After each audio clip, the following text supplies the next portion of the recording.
Tonight, an international custody battle over a 9-year-old boy. His mother took him to Brazil for vacation 5 years ago and then refused to bring him back to the United States.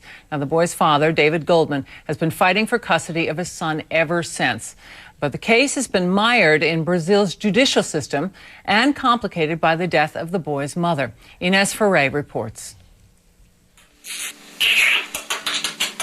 Tuesday marks the 5-year anniversary of events that have brought nothing but turmoil and pain to David Goldman. I still wake up every morning under a roof where my son should be tucked in his bed down the hall, and he's not there. In 2004, Goldman's then wife, Bruna Bianchi, went on vacation to Brazil with their 4-year-old son, Sean, apparently with no intention of returning to New Jersey. Bianchi divorced Goldman and later remarried a prominent Brazilian lawyer. She died from complications while giving birth to another child last year. Sean remained in the care of his stepfather. Over the last several months, Goldman's case has taken on a higher political profile. In March, State Secretary Hillary Clinton intervened, and then President Obama discussed the issue with his counterpart, Brazilian President Lula da Silva. This month, a federal judge in Brazil ruled the 9-year-old boy should be returned to the father. Days later, the country's highest court unanimously determined it had no superseding authority over the Hague Convention, a treaty promoting international cooperation on child abduction. This international family law expert says Brazil is often known for not adhering to the pact. They're not one of the best compliers with the treaty. Until this child is on the plane, he's still over there, and there may still be different ways in which the courts over there can block the return. With the High Court ruling, the case now goes back down to an appeals court in Rio. It doesn't mean the boy will be returned to the father without further legal rulings. And a lawyer for the family in Brazil says the boy has repeatedly said he wants to stay in Rio. Now, one international law expert we spoke with says attempts to delay the case can play into the claim that the child is old enough and mature enough to make up his own mind, even if influenced by his environment. Kitty? Thanks very much, Ines Ferre. Well, joining me now is David Goldman, and he just returned from Brazil. And David, thanks very much for joining us. A tough subject to be talking about on live television. But let me start with tomorrow's the 5th anniversary of when your son was taken to Brazil. You've recently had the Supreme Court in Brazil side with you, but they actually deferred the case down to a lower court. Tell us legally where you think you stand right now.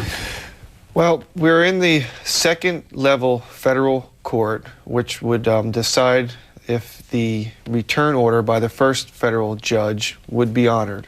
And the family filed, or actually the man, the Brazilian husband, filed an appeal, and they stayed the order to return my son home with me.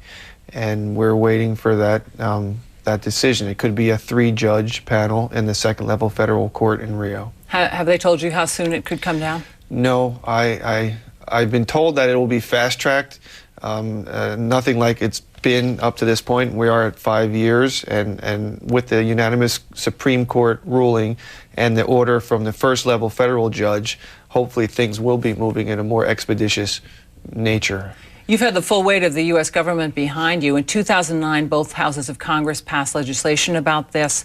You've had Congressman Chris Smith go down to Brazil. You've had President Obama talk about the case with the President of Brazil on March 14th.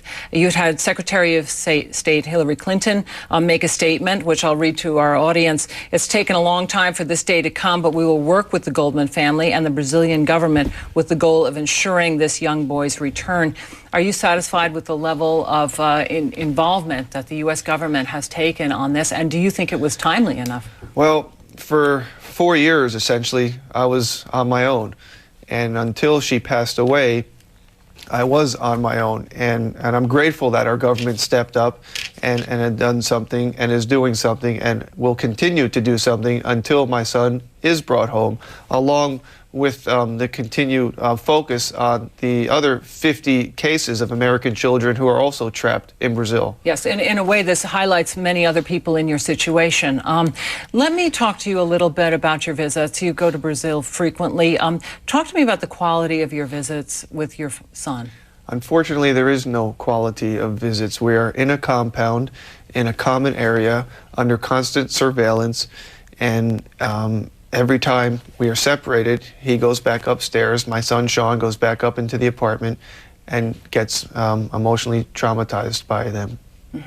As was evidenced in the court ruling and the 3 court-appointed expert Brazilian psychologists who evaluated him. It must be extremely emotionally difficult to actually have these visits with him, I'm sure. It is, but I mean, he's my son, I am his dad, and there's nothing more pure on this earth than a parent and one's own child. And that's all I just see. I look in his eyes and I feel his love, and I give him as much love as I can under those terrible circumstances. You know, I understand your former wife's family has hired and employed a private psychologist to do some analysis. What have you thought about the results from this psychologist that they actually hired? A hired gun. That's not for me to think one way or another. I know the facts of the case. I know the 3 Brazilian court-appointed professional mental health experts who evaluated my son, who actually even referenced the psychologist you're talking about as being very interfering in their work with Sean and pressuring him and influencing him to say the things that she wants him to say out of fear that he'll go back to the apartment and be traumatized. It's very, very sad, and as a parent, to watch your child suffer and not be able to do a thing about it is beyond cruel. David, the entire country is watching with you, as is the U.S. government. We wish you every success. Thank you very much for being on the broadcast tonight, Kitty. David Goldman. Thank you. A reminder now to vote in tonight's poll. Do you think that the